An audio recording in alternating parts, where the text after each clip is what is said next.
Women plus real estate.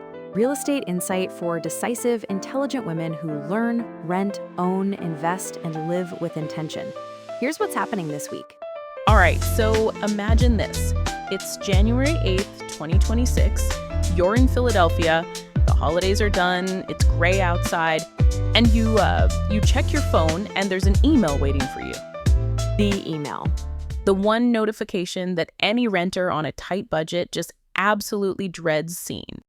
The lease renewal notice. And that subject line is usually followed by this very polite, very professional reason why your life is about to get, well, a lot more expensive.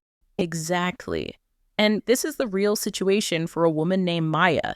She opens it up and The numbers are just, they're brutal. Her rent is $1,200 a month. The landlord is raising it to $1,500. That's a $300 jump overnight. Okay, over and over again. Wow, which, just to do the quick math, is a $3,600 annual increase. Yeah, I mean, for most people, that's a panic-inducing number. It is. But for Maya, the stakes are so much higher because of this. Yeah, it is. This critical constraint in her housing situation. Right, Maya is a Section 8 voucher holder. Right. And this is where the story usually just, it ends, doesn't it?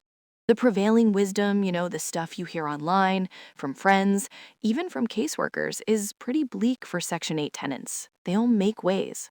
Oh, yeah, the advice is always take it or leave it. So the big one, Section 8 landlords do not negotiate. There's this myth that because you're getting government help, you have zero leverage. You should just be grateful. Exactly, be grateful, and if you push back, there's a line of 10 other people waiting for your spot. So Maya heard all of that. Her caseworker literally told her to start looking for a new place.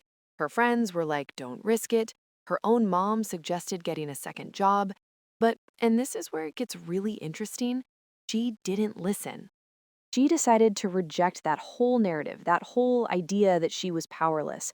She started treating this like a business deal, not like a charity case. So today, we're going into this specific case study from the Women Plus Real Estate newsletter. We are going to unpack exactly how Maya, a single mom with supposedly zero leverage, used something called the PrEP framework to just flip the script. And save herself $5,400 and stay in her home. Exactly.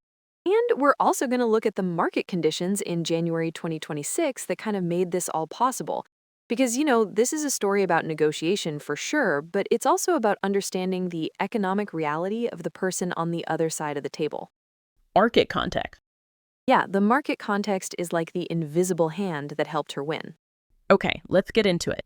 First, we really need to understand who Maya is, because the data points here are, they're crucial. She's 32, she's a single mom of 2 kids, 8 and 5, and she's working as an administrative assistant making $38,000 a year. Okay, and that $38,000, that's the key. That's the context for why this rent hike was so dangerous.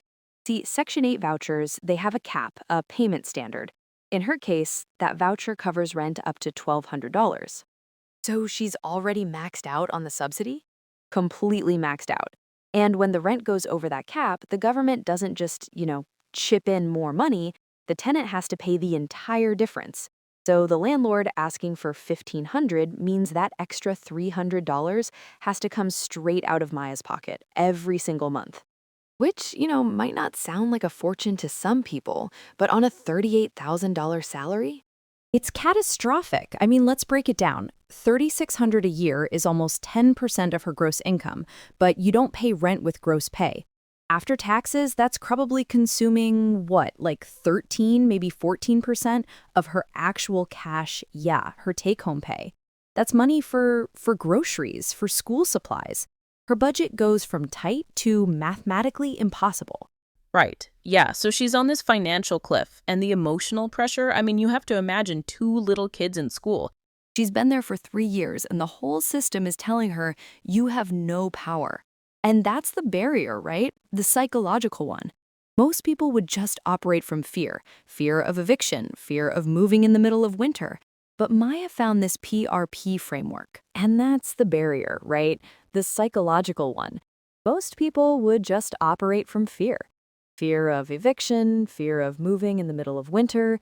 But Maya found this prep framework. Right, and she decided to just shift her mindset. Let's get into that. Step 1 is position. This is all about assessing leverage. And this is the hardest step, I think, because it forces you to stop thinking about what you need and start thinking about what the landlord needs. Maya asked herself, do I actually have any leverage here? On paper, it looks like a hard no. I mean, she needs the apartment more than he needs her, right? That's the assumption. That is the common misconception. But think about it from the landlord's perspective. What's the one thing they hate more than anything? It's not tenant negotiated. An empty unit. Vacancy. Vacancy is the absolute killer of returns. So Maya sat down and actually calculated the landlord's hidden costs if she were to leave. Okay, what does that look like? Well, if she moves out in, say, January or February, that unit probably sits empty for at least a month, maybe two. So that's $1,200 to $2,400 in lost rent just gone. Poof. Yeah, exactly. Then you have turnover costs, and then you have to paint, clean the carpets, fix little things. That's another, what, $500, maybe $1,000? Okay. And then there's the big one, the risk factor, the tenant roulette, the fear of the unknown. Precisely. Maya is a known quantity, so she listed her assets as a tenant. 3 years of on-time payments, which are guaranteed by Section 8, by the way, direct deposit, that's a huge worm. Huge. Plus, she fixes small things herself, so she's not calling all the time. 0 neighbor complaints. That is gold. A quiet, paying tenant who doesn't cause problems is everything. It is. So when she added it all up, she realized that replacing her would cost the landlord at least $2,000 in hard costs, not even counting the risk of getting a bad tenant. And that $2,000 is almost as much as the extra money he was trying to squeeze out of her for the whole year. That's the aha moment.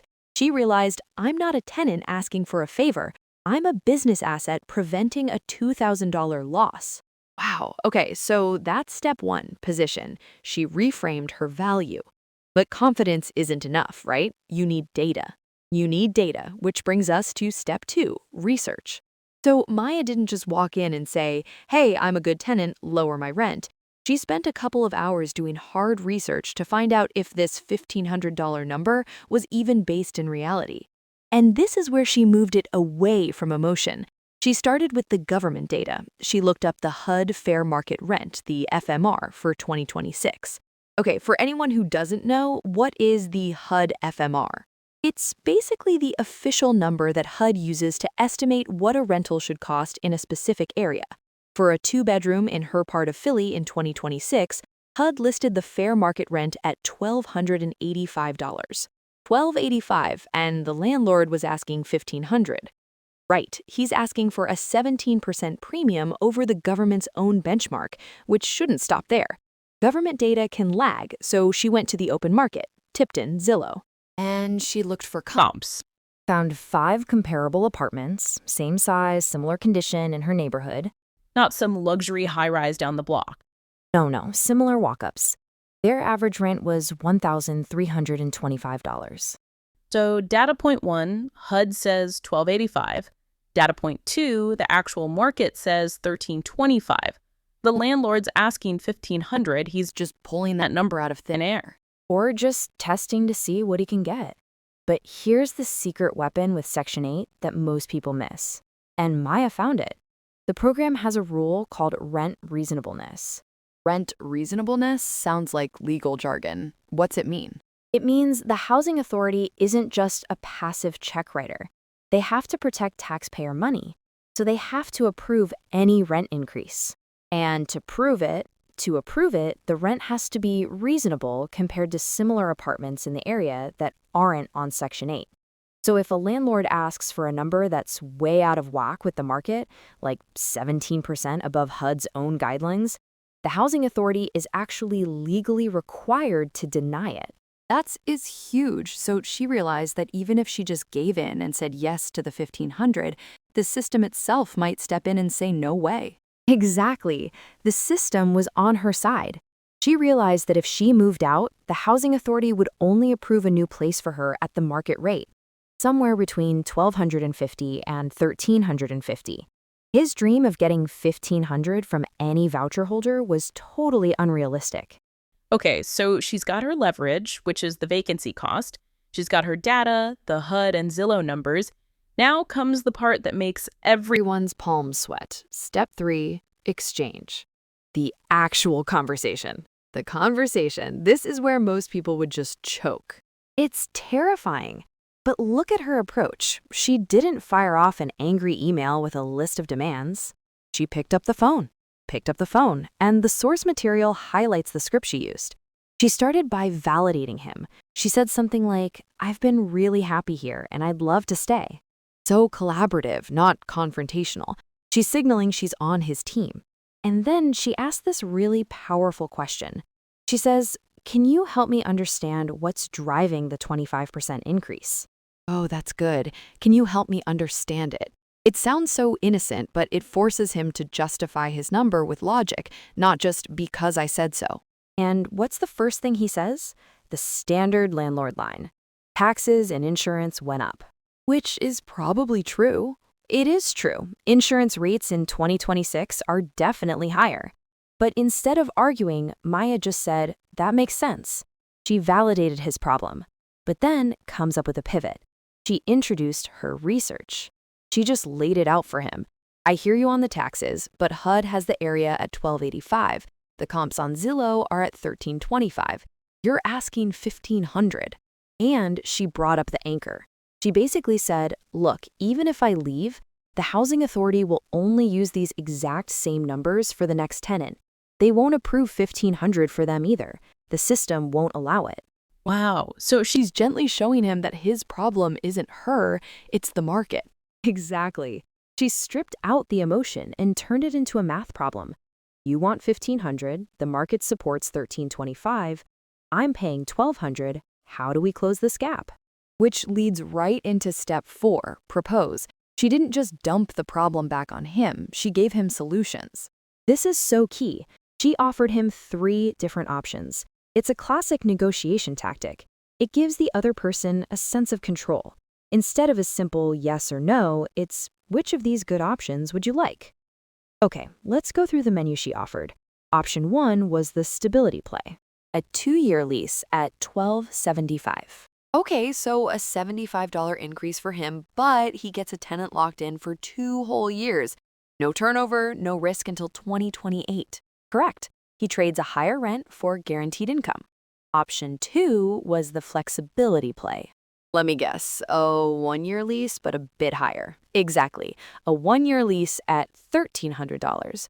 Bit more for him per month, but they have to have the same conversation again in 12 months. And option 3 was the exit strategy. This one was bold. She offered to stay at her current rate of $1,200 for 1 more year, but she would help him find and vet a new qualified Section 8 tenant to replace her. Wow. So she is basically offering to be his Free leasing agent if he doesn't raise the rent. That takes guts. It really does, but notice what she did after she presented the options. The source material says she just stopped talking. power of silence. It's the hardest thing to do. We hate it. We want to fill a space, so we usually do that by backtracking or weakening our position. She just let him sit with it. She forced him to do the math. Yeah. So what happened? What did he choose? He took a couple days, called her back, and he chose option 1, the 2-year lease at $1,275. Let's look at the scoreboard. He wanted $1,500.